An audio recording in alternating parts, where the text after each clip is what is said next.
Welcome to Let Me Fix This. Enjoy the video. You'll begin by installing and enabling the updated Google Map Extractor. This lets the extension read map content. Once done, open Google Maps and enter your target query and area so results populate.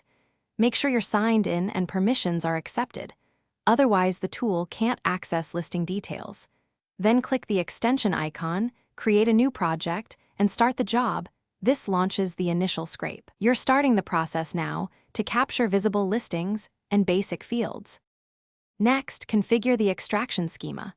Pick name, address, phone, website ratings, and any custom fields you need. This tells the extractor what to grab. Then refine your query with filters like radius, category, open hours, or minimum rating so you don't waste runs on irrelevant listings.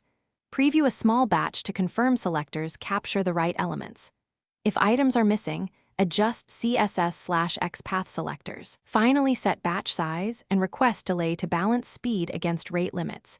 This stabilizes long runs. Finish by exporting your finished dataset to CSV or Excel, selecting deduplication and UTF-8 encoding so files open cleanly.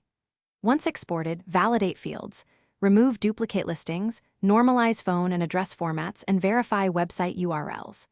If something went wrong during the run, try the key troubleshooting step. Clear browser cache, re-authenticate the extension, and lower batch size or increase delay. That resolves most stalls or blocks. Then retry the job and confirm results match your preview. Thanks for watching. If you found this helpful, don't forget to like and subscribe.